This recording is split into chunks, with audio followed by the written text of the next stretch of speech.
तो आज हम जिस विषय पर बात कर रहे हैं वो है राजीव गांधी हत्याकांड।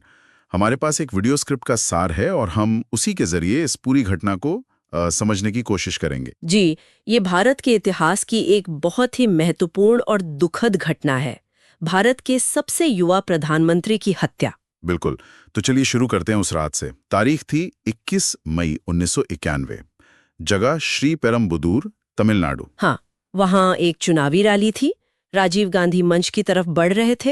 हाँ, और रात के करीब 10:15 बजे होंगे जब धनु नाम की एक महिला हार लेकर उनके पास आई।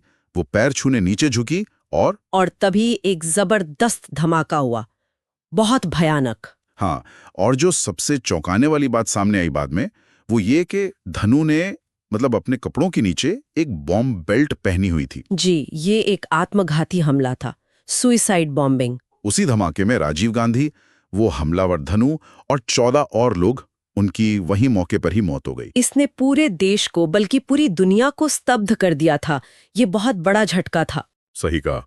तो फिर सबसे बड़ा सवाल यही था कि इसके पीछे कौन है, मकसद क्या था? बिल्कुल, जांच शुरू हुई और धीरे धीरे ये बात साफ हुई कि इसके पीछे श्रीलंकाई उग्रवादी संगठन liberation tigers of Tamil Eelam मतलब एलटीटी का हाथ था। एलटीटी, उनका क्या मकसद हो सकता था? देखिए, इसकी जड़ें जुड़ी थी 1987 के एक फैसले से, जब राजीव गांधी ने भारतीय शांति सेना आईपीकेएफ को श्रीलंका भेजा था। हाँ, वो शांति स्थापित करने के लिए गई थी ना। मकसद तो वही था, लेकिन हुआ ये कि वहां आईपीकेएफ और एलटीटी के बीच सीधी लड़ाई शुरू हो गई।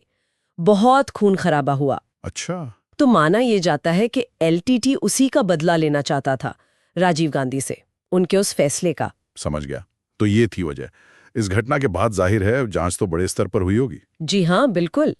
केंद्र सरकार ने फौरन सीबीआई, केंद्रीय जांच ब्यूरो के तहत एक विशेष जांच दल एसआईटी बनाई। एसआईटी ने फिर पूरी जांच की होगी बारीकी से? हाँ, बहुत गहन जांच हुई, सबूत जुटाए गए, गवाहियां हुई और काफी लंबी प्रक्रिया चली। और नतीजा क्या रहा उस जांच का? कितने लोग दोषी पाए गए? जांच के बाद कुल 26 लोगों को दोषी ठहराया गया। फिर मुकदमा चला। और सजा? अंत में इनमें से 7 दोषियों को आजीवन कारावास उम्र कैद की सजा मिली। उन 7 में नलिनी श्रीहरन का नाम भी था, ना? उनका नाम काफी सुना गया था। जी हाँ, नलिनी श्रीहरन समेत 7 लोगों को उम्र कैद हुई। लेकिन मुझे लगता है कहानी यहाँ खत्म नहीं होती। कुछ साल पहले इस मामले में फिर कुछ हुआ था। आप बिल्कुल सही कह रहे हैं। कई साल जेल में रहने के बाद 2022 में एक अहम मोड़ आया। क्या हुआ था? भारत के सर्वोच्च न्यायालय ने, सुप्रीम कोर्ट ने बाकी बचे सभी दोषियों को रिहा करने का आदेश दिया। रिहा करने का? किस आधार पर? आधार ये दिया गया कि उन्होंने काफी लंबी सजा काट ली है और जेल में उनका आचरण बर्ताव अच्छा रहा है। अच्छा, इस फैसले पर तो काफी विवाद हुआ होगा। हाँ, जाहिर है इस रिहाई पर देश में एक बड़ी बहस छिड़ गई। कुछ लोगों ने इसे मानवाधिकार के नजरिए से देखा, तो कुछ ने इसे न्याय के खिलाफ माना। बिल्कुल, ये बहस तो शायद आज भी कहीं ना कहीं जारी है। बिल्कुल, ये एक जटिल मुद्दा बन गया।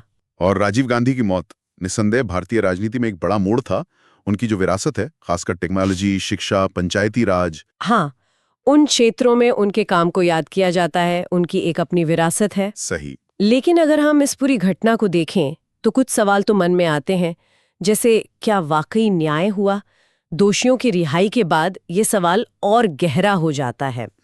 और दूसरा कि इस पूरी त्रासदी से एक देश के तौर पर हमने क्या सीखा, क्या सबक लिए?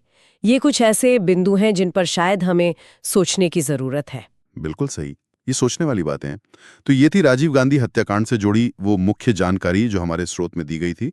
वाकई एक दुखद घटना जिसने देश की राजनीति और समाज पर गहरा असर छोड़ा।